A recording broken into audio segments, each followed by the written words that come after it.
Hello everyone, welcome to my channel reshmi blog. আজকে বিয়েবাড়ির একটা নিমন্ত্রণ ছিল, তাই সেজেগুজে গরমে চলে গেলাম সেই বিয়েবাড়ির নিমন্ত্রণ রক্ষা করতে। আর প্রথমেই গিয়ে দেখি ফুচকা স্টল আর পকোড়া স্টল বসছে, তাই বেশি দেরি না করে প্রথমে বেশ কয়েকটা ফুচকা খেলাম। তারপর চলে গেলাম ভেজ পকোড়া স্বাদ নিতে। তো হ্যাঁ, ভেজ পকোড়া খেতে খুবই সুন্দর ছিল, কিন্তু গরমে বেশি খাওয়া যাচ্ছিল না, তাই বেশি দেরি না করে চলে গেলাম মেন কোর্সের দিকে। প্রথমেই মেনু কার্ডটা দেওয়া হলো। তো মেনু কার্ডটা দেখে আমাদের পেটে যত খিদে ছিল সেটা মোটামুটিভাবে মিটলো। তারপর আমাদের চলে এলো স্যালাড আর পনিরের চপ, সাথে চাটনি। আপনাদের মনে হতেই পারে যে স্যালাডগুলো পাতার এদিক ওদিক ছড়ানো আছে কেন।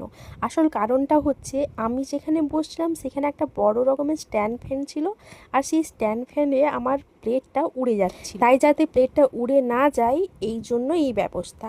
তো যাই হোক, তারপর চলে এলো বাসন্তী পোলাও সাথে চিকেন কষা, আর ছিল ঝুরা আলু ভাজা। আর খেতে না হেব্বি ছিল। আমার সব সময় মিক্স করে খেতে খুব ভালো লাগে, তাই একটু পোলাও, একটু ঝুরা আলু ভাজা আর একটু চিকেন দিয়ে মাখিয়ে খাওয়ার টেস্টটাই আলাদা। এরপর চলে গেল সাদা ভাত, সাথে ভেজ ডাল, আর ছিল চিংড়ি পটল, আসলে পটল চিংড়ি এটাই বলে তাই না।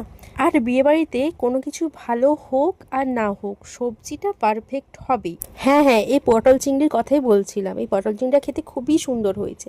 পটল চিংড়ি দিয়ে ভাত খেতে খেতে চলে এলো মটন কষা।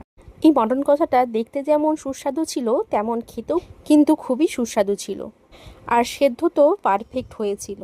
মটন কষা দিয়ে ভাতটা খেতে খেতেই আমাদের পাতে পড়ে গেল পাঁপড় আর চাটনি। পাঁপড় চাটনি খেতে খেতেই আমাদের পাতে পড়ে গেছিল রসমালাই আর আর আইসক্রিম, সাথে মুখশুদ্ধিও ছিল। কিন্তু সেখানে এত পরিমাণে ভিড় ছিল যে বসে খাওয়ার সুযোগ পাইনি, তাই বাড়ি নিয়ে চলে এলাম। তারপর চলে গেলাম ভিডিও শ্যুট করতে এবং কয়েকটা রিলস বানাতে। ওকে, বাই।